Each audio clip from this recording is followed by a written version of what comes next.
नमस्कार, खबर उत्तराखंड देख रहे हैं आप। मैं हूं आपके साथ सपना दीपक मद्देशिया। बुलेटिन का आगाज करेंगे। 2 अक्टूबर 1994 का दिन उत्तराखंड के इतिहास में काले अध्याय के रूप में जाना जाता है। रामपुर तिराहा पर हुए गोलीकांड में शहीद हुए राज्य आंदोलनकारियों को मुख्यमंत्री पुष्कर सिंह धामी ने श्रद्धांजलि दी। मुख्यमंत्री पुष्कर सिंह धामी ने देहरादून के कचहरी स्थित शहीद स्थल पर पहुंचकर उत्तराखंड राज्य आंदोलन के शहीदों की पुण्य स्मृति में उनके चित्र पर पुष्प अर्पित कर उन्हें श्रद्धांजलि दी। इस बीच आपको बता दें कि मुख्यमंत्री ने उत्तराखंड राज्य की प्राप्ति के लिए अपने प्राणों की आहुति देने वाले सभी राज्य आंदोलनकारियों को श्रद्धांजलि अर्पित करते हुए कहा कि राज्य के लिए उनके अनेक सपने थे।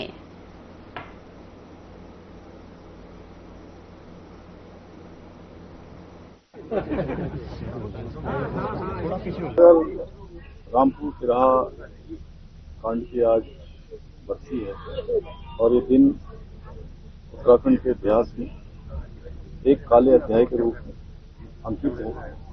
इस दिन क्रूरता से हमारे आंदोलनकारियों को, बलिदानियों को बर्बरतापूर्वक गोलियां चलाई गई, अमानवीय व्यवहार महिलाओं के साथ किया गया और हमारे आंदोलनकारियों को, बलिदानियों को अपनी जान देनी पड़ी। मैं उन सभी आंदोलनकारियों को नमन करता हूं जो हमारे बलिदानी, उनको श्रद्धांजलि अर्पित करता हूं। और ये दिन हमें हर वर्ष ये याद दिलाता है कि हमारे जो बलिदानी, हमारे उत्तराखंड के आंदोलनकारी हैं, उन्होंने जिन सपनों को लेकर, जिन संकल्पों को लेकर, जिन उद्देश्यों को लेकर अपना बलिदान दिया है, हम इस दिन अगले वर्ष के लिए संकल्पित होकर कि हम उनके सपनों का उत्तराखंड बनाएंगे। उनके सोचे हुए काम, उनके द्वारा अपना उत्तराखंड का जो भविष्य सोचा गया था, उत्तराखंड का एक मैप बनाया गया, उसके अनुरूप काम करेंगे और हमारा राज्य देश का आदर्श राज्य बने, हिंदुस्तान का श्रेष्ठ राज्य बने। हम उस दिशा में एक एक पल और एक एक क्षण लगाते हुए समर्पित करेंगे। राष्ट्रपिता महात्मा गांधी और पूर्व प्रधानमंत्री लाल बहादुर शास्त्री की जयंती पर उत्तराखंड के पूर्व मुख्यमंत्री हरीश रावत ने उन्हें श्रद्धांजलि अर्पित की। वहीं कांग्रेस प्रदेश मुख्यालय में आयोजित एक कार्यक्रम के दौरान पूर्व मुख्यमंत्री हरीश रावत ने महात्मा गांधी और लाल बहादुर शास्त्री के चित्र पर माल्यार्पण कर उन्हें श्रद्धांजलि दी। साथ ही आपको बता दें कि उत्तराखंड राज्य आंदोलन के शहीदों को भी पूर्व मुख्यमंत्री ने श्रद्धांजलि अर्पित की।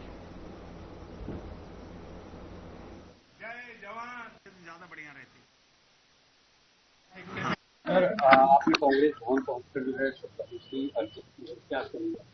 आज मानवता के श्रेष्ठतम महापुरुष, इस सदी के सबसे बड़े महामानव, जिन्होंने दुनिया के अरबों लोगों को दास्ता से मुक्ति का रास्ता दिखाया और वो भी अहिंसा और शांति के मंत्र के साथ दिखाया। एक ऐसा मंत्र दिया जो आज भी मानवता के लिए प्राणदायी है, अहिंसा और शांति का। और उन्होंने कहा कि सत्य की हमेशा जीत होती है और सत्य के रास्ते पर चलो, शांति के रास्ते पर चलो, अहिंसा के रास्ते पर चलो। और आज जब दुनिया वहां से भटक रही है तो गांधी सबको बहुत याद आ रहे हैं। गांधी हमेशा प्रासंगिक रहेंगे। आज भी गांधी के विचार, सिद्धांत उतने ही होते हैं जितने उनके जीवन सहिष्णुता बढ़ रही है, नफरत बढ़ रही है, तो गांधी बरबस सबको याद आते हैं। लाल बहादुर शास्त्री जी एक ऐसे अद्भुत कर्म पुरुष थे जिन्होंने भारत की शान भी बढ़ाई और जय जवान जय किसान के नाम से एक नई पहचान हमारे सीमा पर लड़ने वालों को भी दी और जो किसान है, उस किसान को जो खेत पर लड़ रहा है, उसको भी देने का काम किया। और आज हम उत्तराखंड वासियों के लिए भी एक नए संकल्प का दिन है। ये दिन है जब रामपुर के तिराहे पर हमारे लोगों ने अपना बलिदान दे करके रक्त से उत्तराखंड उत्तराखंड उत्तराखंड जब हमारी बहनों ने अपना बलिदान दे करके अपने रक्त से लिखा, अपनी भावनाओं के रक्त से लिखा उत्तराखंड उत्तराखंड उत्तराखंड, और उसी के बाद जय उत्तराखंड हो पाया, उत्तराखंड राज्य का आविर्भाव हुआ। तो हमको उनके संकल्पों का उत्तराखंड बनाने के लिए सबको आज के दिन संकल्प उठानी है। गांधी, लाल बहादुर जी और अपने सभी शहीदों को स्मरण करते हुए हमको ये हलफ उठानी है कि हम गांधी का उत्तराखंड बनाएंगे, हम एक शहीदों के भावनाओं का, उनके बलिदान का उत्तराखंड बनाएंगे। और आगे बढ़ेंगे, खबर देहरादून से है, जहां पर सीपीएल समूह के नए प्रोजेक्ट सीपीएल टावर्स का उद्घाटन मुख्य सचिव आनंद वर्धन ने किया। इस अवसर पर उत्तराखंड वन विभाग के चीफ समीर सिन्हा, प्रमुख सचिव व मुख्यमंत्री आर.के. सुधांशु, सचिव स्वास्थ्य डॉक्टर आर. राजेश कुमार, रंजित सिन्हा समेत कई गणमान्य मौजूद रहे। कार्यक्रम में मुख्य अतिथि के तौर पर पहुंचे मुख्य सचिव ने फीता काटकर टावर का उद्घाटन किया। इस अवसर पर मुख्य सचिव ने अक्साना समूह को बधाई और शुभकामनाएं देते हुए कहा कि देहरादून के आईटी पार्क में मॉडर्न वॉकिंग स्पेस मिला है, जिससे उत्तराखंड में व्यवसाय और रोजगार का विस्तार होगा, जिससे कि उत्तराखंड के युवाओं को रोजगार मिलेगा।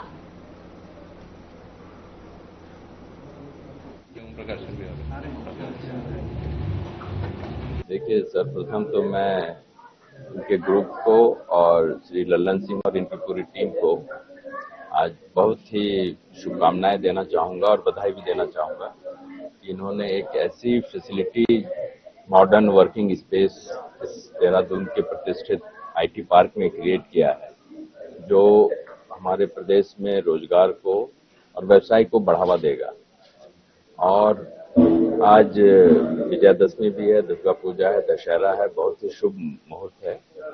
और जिस उद्यम से और लगन से, मेहनत से, निष्ठा से इन लोगों ने बनाया है, तो ये केवल एक व्यवसाय के रूप में ही नहीं, ये एक नवयुवकों के लिए एक मार्गदर्शक भी हैं। और इन्होंने एक वे भी दिखाया, रास्ता भी दिखाया है कि कैसे काम किया जाता है। अगर लगन हो तो अपनी जो ऑब्जेक्टिव है, जो लक्ष्य है, कैसे आदमी अचीव कर सकता है। देखिए, मैं ये मानता हूँ कि रोजगार सृजन के दृष्टिगत जो सीपीएल टावर्स ने ये बीड़ा उठाया है, बहुत ही काबिले तारीफ है। और निश्चित तौर पे जो शेयर्ड वर्किंग स्पेसेस का जो कॉन्सेप्ट है, उसको जरूरी तौर पे उसको बढ़ावा भी मिलेगा, रोजगार सृजन भी होगा। और जो स्किल लेबर है, जो स्किल हमारी वर्क फोर्स है, उसको भी एक बढ़ावा मिलेगा कि उनके लिए भी यहाँ पे इस टाइप के वर्किंग स्पेसेस हैं।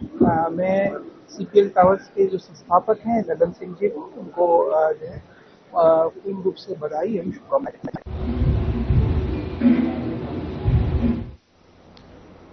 उत्तराखंड राज्य आंदोलन के शहीदों को सम्मान देने के लिए मसूरी और मुजफ्फरनगर के शहीद स्थलों पर कार्यक्रमों का आयोजन किया गया है, जहां राज्यसभा सांसद और वरिष्ठ बीजेपी नेता नरेश बंसल और राज्य आंदोलनकारी प्रदीप कुकरेती ने पुष्पांजलि अर्पित कर उन्हें श्रद्धांजलि दी। उन्होंने कहा कि यह आयोजन मसूरी गोलीकांड और रामपुर तिराहा गोलीकांड की बरसी के अवसर पर हुआ, जिन्होंने उत्तराखंड राज्य के गठन में महत्वपूर्ण भूमिका निभाई थी। इस बीच आपको बता दें कि 1994 में आंदोलनकारियों पर पुलिस द्वारा किए गए लाठीचार्ज और गोलीबारी में कई शहीद हुए थे।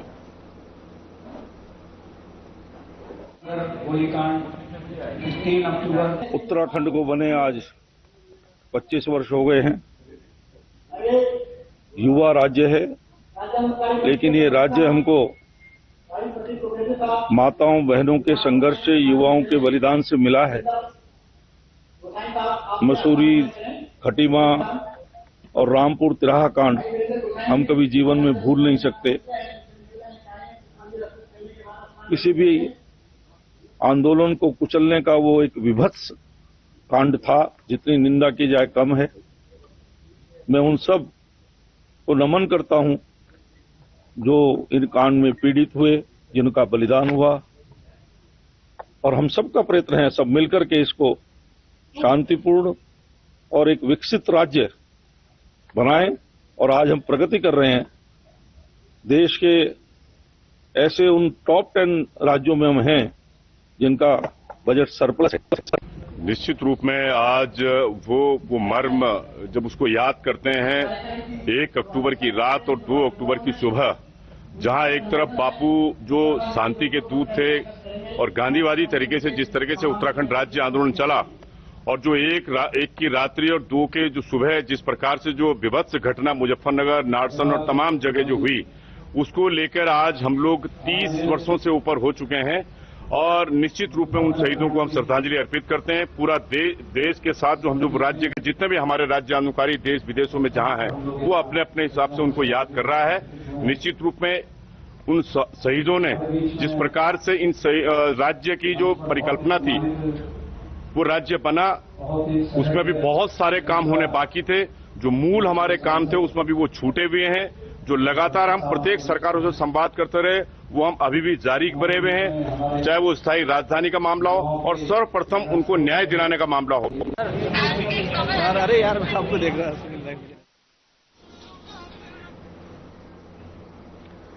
देहरादून में मुख्य सचिव आनंद वर्धन ने सचिवालय में राष्ट्रपिता महात्मा गांधी और पूर्व प्रधानमंत्री लाल बहादुर शास्त्री की जयंती पर माल्यार्पण कर भावपूर्ण स्मरण किया गया। सचिवालय के अन्य उच्च अधिकारियों ने भी गांधी जी और शास्त्री जी के चित्रों पर माल्यार्पण कर श्रद्धांजलि अर्पित की। मुख्य सचिव ने सचिवालय परिसर में उपस्थित अधिकारियों और कर्मचारियों को स्वच्छता ही सेवा शपथ दिलाई। इस अवसर पर भारत खंडे संगीत महाविद्यालय द्वारा गांधी जी के प्रिय भजन वैष्णव जन का समवेत गायन किया गया, जिसने कार्यक्रम में आध्यात्मिकता का संचार किया।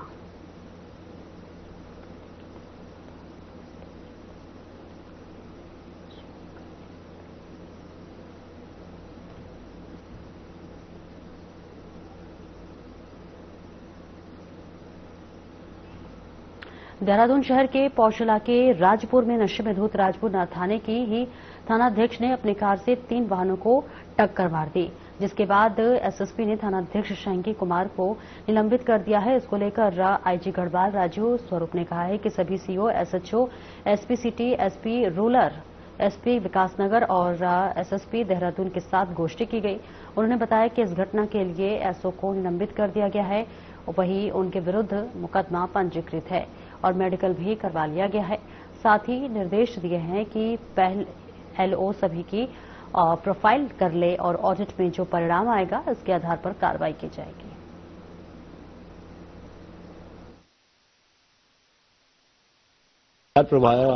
पदों पे हैं, विशेषकर हमारे एसओ एसएचओस, वो उनका कंडक्ट 100% प्रोफेशनल होना चाहिए। इसको रेंज कार्यालय ने, पीएचक्यू कार्यालय ने इसको बहुत गंभीरता से लिया गया है और यहाँ पे सभी थाना अध्यक्षों को, सीओस को, एसपी देहात, एसपी सिटी, एसपी विकासनगर, इन सबों को बुला के एकदम बिल्कुल एक एडवाइस दी गई है, एक निर्देश दिए गए हैं कि जो भी जिम्मेदार पदों पे हैं, जिनका आप सुपरविजन कर रहे हैं, उनका कंडक्ट इस तरीके से ना हो। और साथ साथ इनके साथ में जो जो अभी एग्जिस्टिंग थानाध्यक्ष पदों पे हैं, उनका हम लोग पीएचक्यू को भी हम रिकमेंड कर रहे हैं कि एक डीआईजी लेवल के ऑफिसर से इन सबका ऑडिट कराया जाए, ताकि जो भी जिम्मेदार पदों पे बैठे हुए हों वो प्रोफेशनली बहुत साउंड हो, मेंटली बहुत साउंड हो और जो पब्लिक का जो सेंटिमेंट है और पब्लिक की जो समस्या है उसके लिए वो संवेदनशील। उधम सिंह नगर के किच्छा में महाराजा अग्रसेन की जयंती धूमधाम के साथ मनाई गई, जहां इस दौरान महाराजा अग्रसेन पार्क में क्षेत्रीय विधायक तिलकराज बेहड़ सहित तमाम लोगों ने महाराजा अग्रसेन की मूर्ति पर माल्यार्पण कर नमन किया। इस बीच आपको बता दें, कार्यक्रम में उपस्थित सभी लोगों ने महाराजा अग्रसेन के आदर्शों पर चलने का संकल्प लिया। बताते चले कि अग्रवाल सभा के तत्वाधान में आयोजित इस कार्यक्रम में क्षेत्रीय विधायक बतौर मुख्य अतिथि पहुंचे, जहां इस दौरान उन्होंने कहा कि आर्किटेक्ट के जरिए अग्रसेन पार्क के सौंदर्यीकरण का डिजाइन तैयार कर निर्माण कराया जाएगा।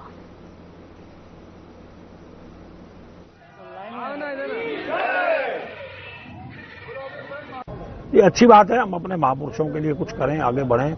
यहाँ पर भी हम लोगों ने अभी माल्यार्पण किया है और मैं चाहूंगा, क्योंकि यहाँ पर जो है हमारे महाराजा अग्रसेन जी की जो मूर्ति है, इसके ऊपर बहुत ज्यादा अभी डेवलप होने की जरूरत है, काम करने की। इस पे कम से कम ऊपर शेड हो जाए बारिशों के लिए, करने के लिए, और इसमें कई लोगों का योगदान रहा है। सुरेश अग्रवाल जी का भी इसमें योगदान था तो इस चौक इसको हम महाराजा अग्रसेन जी का ये जो यहाँ पर हमारा पार्क है, इसके अंदर हमारे पूर्व नगर पालिका अध्यक्ष सुरेश अग्रवाल जी आज हमारे बीच में नहीं है, उनको भी स्मरण करता हूं मैं। और मैं निश्चित रूप से, क्योंकि उन्होंने इस काम को आगे शुरुआत की थी, इसको आगे बढ़ाना चाहते हैं हम इसके ऊपर 10 लाख रुपए मैं विधायक निधि से इसमें ऊपर खर्च करूंगा। इसको कह सकते हैं तो महाराजा अग्रसेन को कह सकते हैं, जिन्होंने ये परिपाटी स्थापित की कि हम जो भी हमारे नगर में आएगा उसको प्रत्येक व्यक्ति 1 रुपया और 1 ईंट दे करके उसका निवास और उसका कारोबार जो है सुनिश्चित करेगा। तो इसी परंपरा को मुझे इस बात को कहते हुए बड़ा हर्ष हो रहा है कि हमारे अग्रवाल समाज के लोग वो उसी परंपरा को आगे बढ़ाते हुए आज भारत में जितने भी सामाजिक कार्य होते हैं उनमें सबसे अधिक जो है योगदान करते हैं, सबसे अधिक अंशदान करते हैं। और हम अपनी आने वाली पीढ़ियों को भी यही कहना चाहेंगे कि जो परंपरा हमारे महाराजा अग्रसेन के समय से चालू हुई वो परंपरा हमेशा बनी रहे।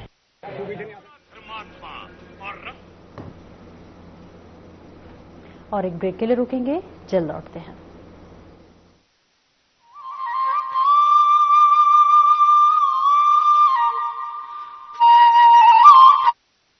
कुछ लोग खाते पीते तो बहुत बढ़िया हैं, पर फिर भी उनकी सेहत नहीं बनती। पिचके हुए गाल हैं, हड्डियां निकली हुई हैं, पैंटें ढीली हैं, कपड़े जचते नहीं, कोई पर्सनैलिटी नहीं। ऐसे लगता है इधर से खाए जा रहे हैं, उधर से निकले जा रहा है, क्योंकि उनका पाचन तंत्र खराब है। और जब तक के पाचन तंत्र दुरुस्त नहीं होगा, वो जितना मर्जी अच्छे से अच्छा खा ले, उनकी सेहत नहीं बन सकती। इसलिए हमारी संस्था सन्यासी आयुर्वेदा ने एक ऐसी दवा का निर्माण किया है जो कि आपके लिवर को, आपके पाचन तंत्र को दुरुस्त करने का काम करती है, ताकि आप जो भी खाएं उसका पूरे का पूरा निचोड़ आपके शरीर को लगे, आपकी भूख बढ़े, खाया पिया सही से लगे, नया खून बने, हड्डियों में जान आए, वजन बढ़े और आप मोटे तगड़े खूबसूरत पर्सनैलिटी के मालिक बन जाएं। सिर्फ 699 रुपए की पूरे 1 महीने की दवा होती है और आप इसे घर बैठे 01145454545 पर फोन करके दवा मंगवा सकते हैं। चुलबुलापन जिसकी हर बात में खुल जाए, मेरी जैसी मेरी अपनी पताका चाय, गजब का स्वाद। स्वावलंबी हो रहा प्रदेश का युवा, सशक्त हो रहा उत्तराखंड। मुख्यमंत्री पुष्कर सिंह धामी के दूरदर्शी फैसलों और पारदर्शी नीतियों से उत्तराखंड में रोजगार की बयार बह रही है। युवाओं की लाचारी और भ्रष्टाचार की मार पुरानी बात हो गई है। अब युवाओं की मेहनत को समय रहते सही परिणाम मिल रहा है। ऐतिहासिक नकल विरोधी कानून के लागू होने के बाद उत्तराखंड में प्रतियोगी परीक्षाओं में पारदर्शिता आई है। समयबद्ध ढंग से न सिर्फ विज्ञप्ति निकल रही हैं, बल्कि परीक्षा के बाद चयन भी हो रहा है। यही वजह है कि धामी सरकार के कार्यकाल में अब तक 25,000 से ज्यादा युवाओं को सरकारी सेवाओं में रोजगार देने का रिकॉर्ड बना है। पिछले 2-3 वर्ष उत्तराखंड में प्रतियोगी परीक्षा की तैयारी कर रहे छात्रों के लिए काफी अच्छे रहे हैं। उसका महत्वपूर्ण कारण ये है कि एक तो निरंतर रूप से परीक्षाएं आयोजित हो रही है, समयबद्ध रूप में परीक्षाओं के परिणाम भी आ रहे हैं और परीक्षाओं में सबसे महत्वपूर्ण विषय रहता है पारदर्शिता और शुचिता का, वो इंश्योर हुआ है। मुख्यमंत्री पुष्कर धामी ने महिलाओं के सामाजिक आर्थिक सशक्तिकरण की दिशा में साहसिक कदम उठाया। सरकारी नौकरियों में महिलाओं के लिए 30% क्षैतिज आरक्षण के प्रावधान से प्रदेश की महिलाओं को रोजगार में समान अवसर मिल रहे हैं। हमारी सरकार की कई सारी पहल में से एक जो क्रांतिकारी पहल रही है वो है 30% महिला आरक्षण बिल, जिसके माध्यम से न कि सिर्फ उत्तराखंड की महिलाओं को रोजगार में एक नए अवसर, बल्कि उनकी जो भागीदारी है उसको भी हमने बढ़ते हुए रूप में देखा है। इसके लिए हम हमेशा ही उत्तराखंड सरकार के आभारी रहेंगे। कुशल युवाओं को रोजगार देने के लिए राज्य सरकार लगातार रोजगार मेले आयोजित कर रही है। इन सभी प्रयासों से सरकारी सिस्टम पर युवाओं का भरोसा मजबूत हुआ है। उम्मीदों को पंख लगा रही उत्तराखंड सरकार, युवाओं को मिल रहा रोजगार। अब ब्रेक के बाद एक बार फिर से स्वागत है आपका। खबरों में आगे बढ़ेंगे। ऋषिकेश के बैराज जलाशय में एक युवा का शव मिलने से सनसनी फैल गई। स्थानीय लोगों की सूचना पर पहले लक्ष्मण झूला थाना पुलिस और फिर एसडीआरएफ की टीम मौके पर पहुंची। किसी तरह एसडीआरएफ की टीम ने जलाशय में शव को बाहर निकाला और लक्ष्मण झूला थाना पुलिस के हवाले किया। एसडीआरएफ के इंस्पेक्टर कविंद्र सजवान ने बताया कि शव बैराज जलाशय में से बरामद हुआ है। वो करीब 8 से 10 दिन पुराना लग रहा है। मरने वाले की उम्र 30 से 35 वर्ष के बीच बताई जा रही है। फिलहाल शव की पहचान नहीं हो सकी है।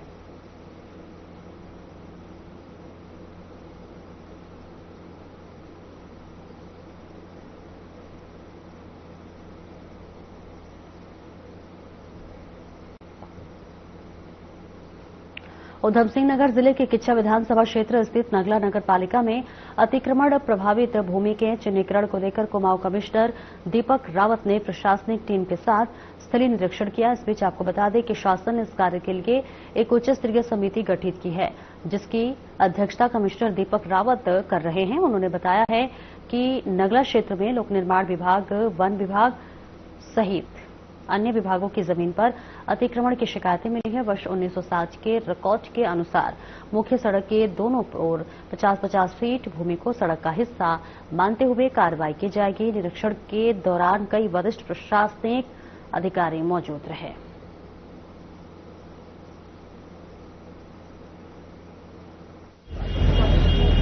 से समिति बनी है जो वर्तमान में नगर पालिका नगला है। इसमें लैंड की स्थिति को स्पष्ट करने के लिए किसका स्वामित्व कहां पे है।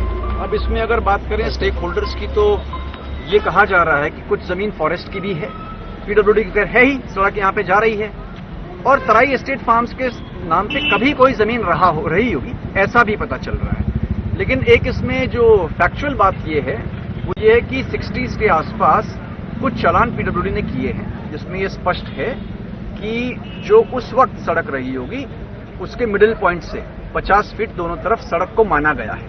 ऐसे मल्टीपल नोटिसेस हैं, तो डेफिनेटली इनकी लीगैलिटी है। तो आज ये तय हुआ है यहाँ पे कि उन नोटिस के आधार पे उस वक्त सड़क की जो भी चौड़ाई रही होगी उसमें मध्य रेखा के हिसाब से दोनों तरफ 50-50 फीट हम लोग एक तरह से डिमार्केट कर लें, और उसमें जो स्ट्रक्चर्स आते हैं उनको डेफिनेटली अतिक्रमण माना जाएगा, और उसमें आप लोगों से रिक्वेस्ट की जाएगी कि उसको हटा लें, स्वतः ही हटा लें।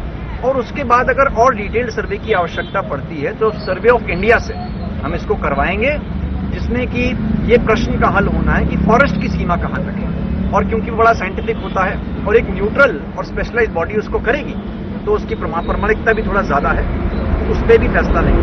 तो अभी क्योंकि फेस्टिवल्स आने वाले हैं तो तत्काल तो इसको ना नहीं करके। हरिद्वार के सुमन नगर में उत्तर प्रदेश और सिंचाई विभाग की जमीन पर भूमाफिया अवैध कॉलोनी विकसित करने की कोशिश में लगे हैं। रानीपुर कोतवाली की सुमन नगर चौकी से सटी इस जमीन पर रातों रात अवैध निर्माण किया जा रहा है। स्थानीय लोगों की शिकायत पर मौके पर पहुंचे सिंचाई विभाग के अधिकारियों ने निर्माण कार्य रुकवाया और जिम्मेदारियों को कड़ी चेतावनी दी। विभाग ने स्पष्ट किया है कि अवैध निर्माण पर कानूनी कार्रवाई की जाएगी और निर्माण को ध्वस्त किया जाएगा। के उपरांत जो भी कार्रवाई होगी सिंचाई विभाग की तरफ से होगी। फिलहाल तो हमारे हिसाब से बंद है, रास्ता बंद है, तो इस पर ये इलीगल निर्माण ही किया जा रहा है। हाँ, इलीगल निर्माण ही हो रहा है सर। ये तो आपने चेतावनी दे दी, बुलाया, अभी आपके सामने ही बात हुई है। जी।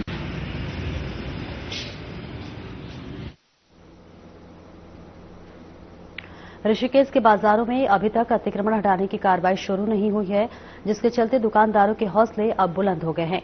दरअसल त्योहारों को करीब आधा देख दुकानदारों ने फुटपाथ पर और ज्यादा कब्जा कर लिया है, जिससे पैदल चलने वाले लोगों को परेशानियों का सामना करना पड़ रहा है। इसके अलावा बाजारों में वाहनों की लोडिंग अनलोडिंग भी की जा रही है।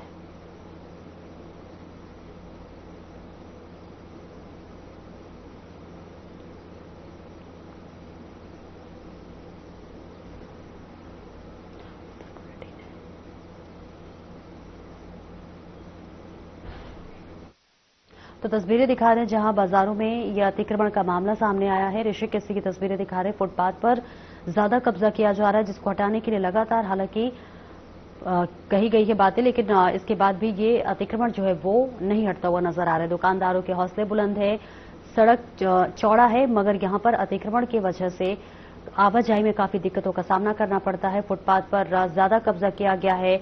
लोग सड़कों को जो है उस पर दुकान अपनी कर रहे हैं, जिस वजह से सड़क जो है वो बहुत पतली और संकरी हो गई है, जिससे आवाजाही में बहुत दिक्कत होती है। ट्रैफिक का सामना आए दिन लोगों को करना पड़ता है। कई हादसे भी होते हैं, जिसके लिए लगातार गुहार लगाई गई है, लेकिन यहां सुनने वाला कोई नहीं है। दुकानदारों के जो हौसले हैं वो लगातार बुलंद है। जो आवाजाही करते हुए जो आवागमन करने में काफी दिक्कतों का सामना करना पड़ता है। तो बाजारों में अतिक्रमण का ये पूरा मामला, ये पूरी तस्वीर आपको ऋषिकेश से दिखा रहे हैं, जहां फुटपाथ पर कब्जा किया गया है। दुकानदार जो है वो अपनी दुकानें सड़कों पर लगा रखे हैं, जिस वजह से आवागमन में काफी दिक्कतें और परेशानी होती है। लोगों को कई तरह की दिक्कतों का सामना करना पड़ता है। हालांकि कई बार इसकी शिकायत की गई है, लेकिन इसके बाद भी इनकी सुनवाई नहीं होती है और आए दिन कई ऐसे हादसे होते हैं, कई लोग चोटिल होते हैं, कई तरह की दिक्कतों का सामना इन लोगों को करना पड़ता है। फिलहाल इस बुलेटिन में इतना ही। नमस्कार।